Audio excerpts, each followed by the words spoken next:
the vision, then he gave me the mission. I was in hell, then elevated positions. Heaven and hell, two stated conditions. Stop checking for a second, homie, and listen. Because I'm poised to break through the noise beyond the distraction and murders of voice for you to listen to. Not the mumble rappers that you listen to. It's the nation's hip-hop principle. Allow me to reintroduce myself. What's up, Q, Envy, DJ Self? Take me off the shelf and spin me. Delete these trash rappers and friend me.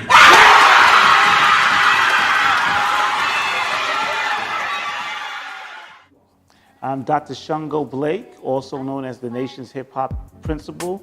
My students call me Dr. Blizzy. You'll find out about that later. I'm referred to as the nation's hip-hop principal for the work that I've done in terms of improving schools and using hip-hop as part of the process.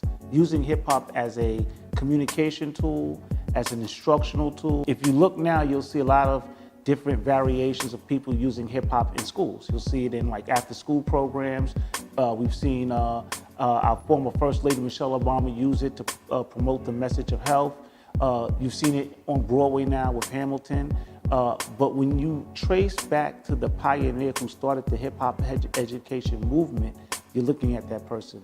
Over 13 years ago, I was able to take a low-performing middle school that nobody wanted to go to, that was on the state list and was second to last in reading and in math. And it became the #1 school in the district, outperforming all the other schools, the most sought after school in the Jamaica Queens area. And part of what we used as an ingredient for that reform was in fact using hip hop to bring in a different message to the students, to engage them in a way where they change their attitudes towards learning. As a result of this school improving and going from second to last to #1, I decided to take all the things that we had done with hip hop and within this school community and study it. And so I went back to school and got my doctorate, and my research was on transformational leadership and the use of hip hop to improve school culture, and to look at what was the significance of using hip hop. What were the implications for urban schools throughout this country in terms of maybe embracing hip hop as a way in which to engage young people around the learning process. As we know, students often have anti-school attitudes, and hip hop is known for having anti-schooling themes. So how can we break the wall that exists between where the students are and where the teachers are? How many schools have I gotten to improve and change the curriculum?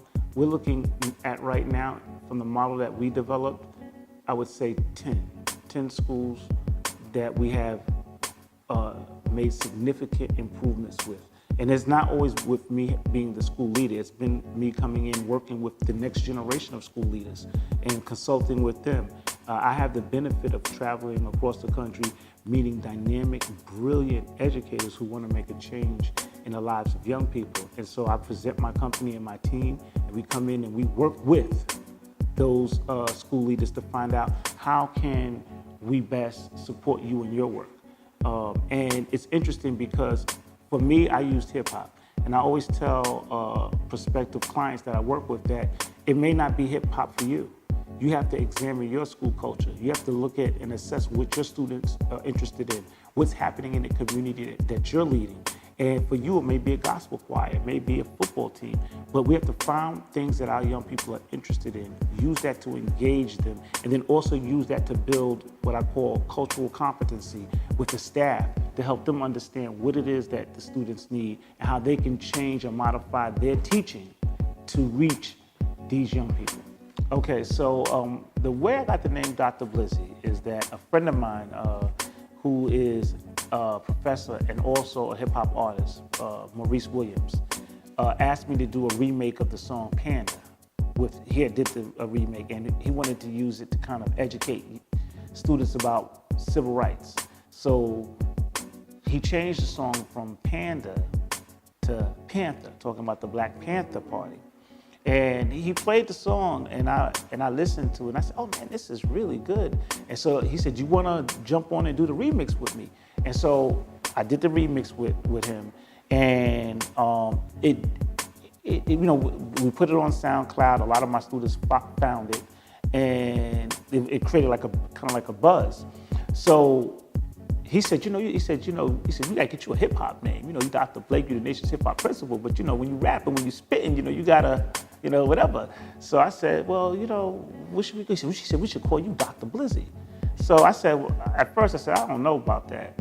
So then what I did was I started saying it in front of the students. I said, I'm Dr. And the response was always like laughter and like immediate, like, oh, I like that, Dr. Blizzy. So between his suggestion and the students' response, that's how I got the name Dr. Blizzy. To answer your question, what makes us stand out is not just what we did, but what we're currently doing. We did the research. We can tell you from a qualitative and quantitative perspective the impact and the significance of using hip hop in urban environments, and how there's a correlation between using this as a communication strategy and improved attendance, improved student outcomes, improved relationships between adults and students within a school. We actually did the research. And so that's what makes us stand out.